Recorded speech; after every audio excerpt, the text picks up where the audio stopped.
Hi there! This lesson is called What's My Rule? And we are going to be looking at function machines today. This usually involves a rule that changes a number. So let's go ahead and look at what a rule is after all. A rule is something you have to follow or to do always. You probably already have a lot of rules in your own life and at school that you have to follow.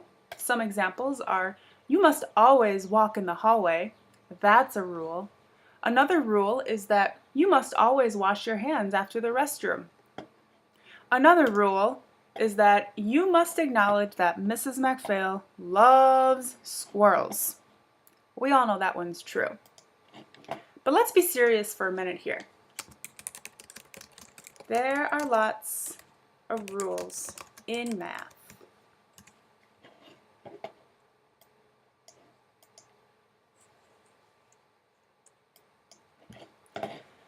We're going to be talking about function machines today.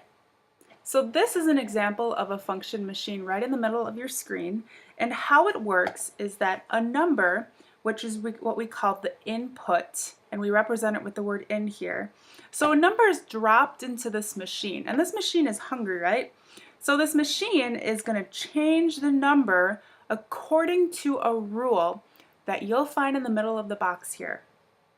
Then, after that number's changed, it's going to come out a brand new number, and that's what we call our output, or we're going to write as the word out at the bottom here.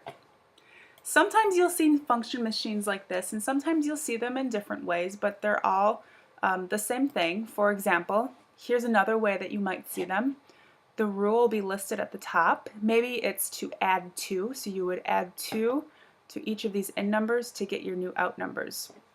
You might remember these looking pretty familiar to frames and arrows, and they're very similar to that. The only difference is that it doesn't have to be a consecutive pattern with all of like corresponding in numbers. They can vary, and I'll show you an example as we go on here. Here's another example of a function machine and how it could look on paper. And here's another example, and we're actually probably going to use this one a lot, especially in this lesson, but I wanted to give you a heads up just so you are aware that there's a couple of other different ways that you can write function machines. Okay, let's do an example. Are you ready? So, here's the first one. We have all these different numbers for our inputs, and we're going to just write that as in. So let's take the number 13, okay? And we're going to take 13 and put it in the in for our function machine. So it goes rah, rah, rah, rah, gets chomped up and stuff like that. And the rule is that we're going to subtract 9. Okay? So really what this is going to look like is your input was 13. Your rule is that you have to subtract 9, and then it's going to come out a new number. Well, what is 13 minus 9? You are correct, it would be 4. So we put the number 13 into the machine, the rule said to subtract 9, and out came the number 4. That is how you do a function machine. Let's try putting in the number 10. So we put the number 10 in, the rule is to subtract 9, and out comes the number 1. It would be the same thing with 17. Put the number in, you subtract 9, you would get 8.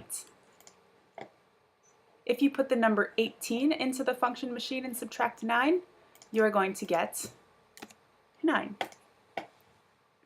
Now, as I mentioned before, a little different but similar to frames and arrows, as this is not a straight pattern. Maybe it would be if it was 13, 15, 17, 19, but you can see we can have different inputs. As long as we're following the rule, we'll get our outputs, okay? Sometimes you'll see function machine problems where they don't give you an input, but they give you an output, and they give you the rule. So if you think back to what we did in the last problem, we had to use the in numbers and follow a rule to get the out numbers, but this time around, we have to find the inputs using what we have for outputs and our rule. So here our rule is to add 5 and we're going to get an output, okay? So we're putting some number in that we don't know about, we're adding 5 to it, and it's coming out as, for example, the number 12. So in this situation, I would think to myself, what number plus 5 is going to be, plus 5 is going to equal 12. So I can start at the number 5 and count up to 12. I could also do 12 minus 5. Either way, I would find out that I would get the number 7. We can check our work.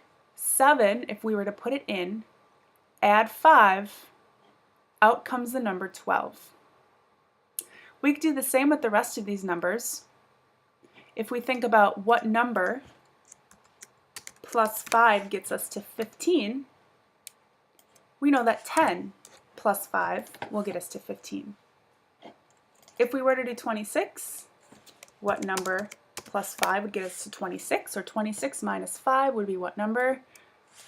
It would be 21. And our final problem would be 45. So all of these numbers, if you were to put them in, add 5, you would get your output. Sometimes, when you have function machine problems, you're going to have an input and an output all filled out for you, but they want you to find the rule. So in this, I encourage you to look at the in and the out and see if you can find a pattern going between each in and out. So for example, if we look at 10 as the input, if we were to put the 10 into the function machine and it comes out the number 20, well, it doubled. So maybe it's times 2. Maybe it's plus 10. See, I don't know, so I have to look at the other ones. Okay. All right, let's look at the next one. I put the number 20 in, something happens to it, and it comes out the number 30. That one has 10 added to it. Okay, let's take a look at the next one. 30 in, comes out 40. I had to add 10 again. This last one should say 60. So it looks like my rule here, after I check through all of them, is to add 10. So if I put the number 10 in, I add 10, it will come out the number 20. If I put the number 50 into my machine and I add 10, oops, my 10 disappeared. That happens sometimes. It will turn out to be 60. It's important to check all of these just to make sure that the rule works for all of the numbers. Sometimes you'll see function machine problems like this where you have to find the rule, and sometimes they will be extra tricky and they want you to try to figure out if you can fill in some of the blanks. So I encourage you, if you see a problem like this, to look for the ones that have the in and out filled out, and usually there's going to be more than one, so you can see what the rule is for those two and then apply it to the other numbers. So let's, for example, look at the number 30 and 10. Our input would be 30. Something happens to it and it comes out the number 10. Well, let's look at 52 and 32. If we put the number 52 in, it gets all changed around, it comes out the number 32. Well, it looks like to me that in each of those problems, we have to subtract 20. 30 minus 20 is equal to 10, and 52 minus 20 is equal to 32. So it works, and it looks like our rule is to subtract 20. So now that I've found the rule, this is kind of a multi-step problem. I can go back and get the rest of my out values for my unknown ins. So 45 minus 20 would be 25. What number plus 20 would get me to 80?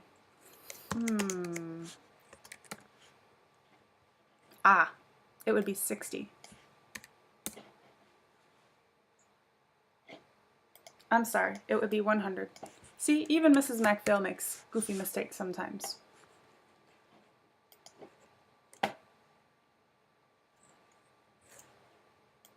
So in that situation, do you see how I did that backwards? I would have to think to myself, what number minus 20 would get me to 80?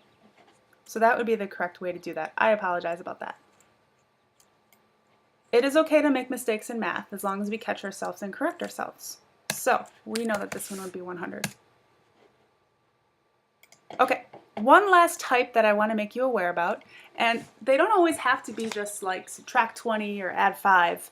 Sometimes you can have word problems in them. For example, Mr. Nutty is 4 years younger than Keller.